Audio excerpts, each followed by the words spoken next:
ठाकरे आले. ठाकरे व्यासपीठावर बसले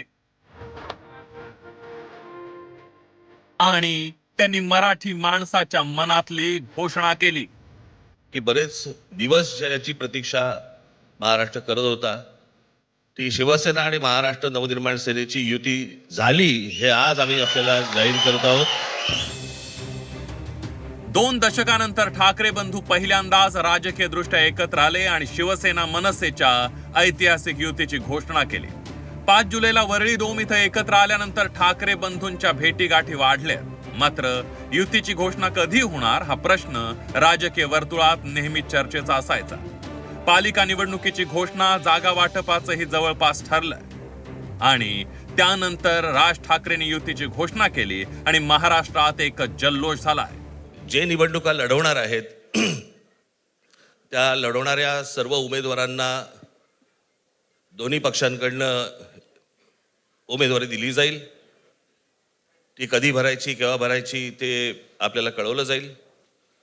आज फक्त आपल्या समोर एकच गोष्ट मी आपल्याला सांगू इच्छितो की बरेच दिवस ज्याची प्रतीक्षा महाराष्ट्र करत होता ती शिवसेना आणि महाराष्ट्र नवनिर्माण सेनेची युती झाली हे आज आम्ही आपल्याला जाहीर करत आहोत. फक्त मुंबईच नव्हे तर महत्वाच्या महानगरपालिकांमध्ये देखील ठाकरे बंधू एकत्र निवडणुकीच्या मैदानात उतरणार आहे. आज झालेल्या पत्रकार परिषदेत फक्त मुंबईमध्येच युतीची घोषणा करण्यात आली आहे. मात्र नाशिकमध्ये ठाकरे बंधू एकत्र लढणार आहे. बाकीच्या महापालिकांमध्ये सुद्धा कालपर्यंत युती झालेली जशी नाशिकमध्ये झालेली आहे, बाकीच्या ज्या महापालिका आहेत त्यांची सुद्धा त्यांच्या तिथल्याही युतीवरती आज उद्याच शिक्कामोर्तब होईल.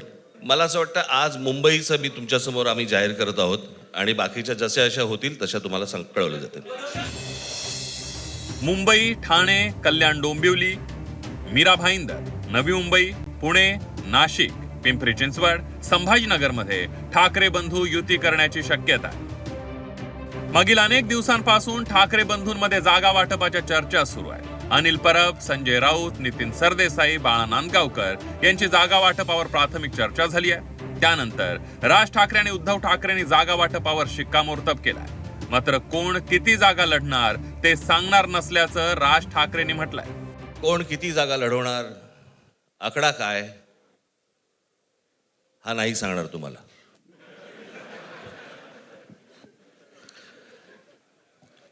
महाराष्ट्रामध्ये सध्या लहान मुलं पळवण्याची खूप टोळ्या फिरतायत. त्याच्यामध्ये 2 टोळ्या अजून जास्ती ऍड झालेल्या आहेत. ते राजकीय पक्षांमधली मुलं पळवतात. निवडणुकीपूर्वी अरे झालेलं आहे ना जागा वाटप. निवडणुकीपूर्वी अरे झालेलं आहे ना जागा वाटप. निवडणुकीपूर्वी अरे झालेलं आहे ना जागा वाटप. उद्धव ठाकरेंनी जरी जागा वाटप झाल्याचं म्हटलं असलं तरी काही जागांवर मनसे आणि शिवसेनेचं घोडं अडलंय. 2017ला उद्धव ठाकरेंचे नगरसेवक निवडून आलेल्या 8 ते 9 जागांवरही मनसेचा दावा असल्याची माहिती आहे. माहीम, शिवडी, वरळी, भांडूप या जागांवर तिढा असल्याची माहिती आहे. तर दुसरीकडे मुंबई ठाकरे बंधूंचं वोटिंग शेअर किती आहे यावरून ठाकरेंच्या विजयाचं गणित जुळवता येईल. 2017 मध्ये शिवसेना उद्धव बाळासाहेब ठाकरे पक्षाला 84 जागा मिळाल्या होत्या. त्यांच्या मतदानाची टक्केवारी होती 28.32. 2017 मध्ये मनसेच्या 7 जागा आल्या होत्या. त्यांच्या मतदानाची टक्केवारी होती 7.74%. म्हणजेच मनसे आणि शिवसेनेची 2017 मध्ये एकूण मतांची टक्केवारी होती 36.6. 2012 मध्ये शिवसेना उद्धव बाळासाहेब ठाकरे पक्षाच्या 75 जागा आल्या होत्या. तेव्हा त्यांच्या मतदानाची टक्केवारी होती 21.86%. 2012 मध्ये मनसेच्या 28 जागा आल्या होत्या. त्यांच्या मतदानाची टक्केवारी होती 20.67%. म्हणजेच मनसे आणि शिवसेनेचा 2012 मध्ये एकूण मतदानाची टक्केवारी होती 42.72%. मुख्यमंत्री देवेंद्र फडणवीस यांनी ठाकरे बंधूंच्या युतीवर देखील निशाणा साधला. ठाकरेंची युती प्रीतिसंगम नसून भीतिसंगम असल्याचं देवेंद्र फडणवीसांनी म्हटलंय. तसंच ठाकरे बंधू एकत्र आल्याचा कोणताही परिणाम होणार नसल्याचा दावा मुख्यमंत्री फडणवीसांनी केला. तर संजय शिरसाट यांनी देखील ठाकरेंच्या युतीवरून टीका केली आहे. कुठल्याही एखाद्या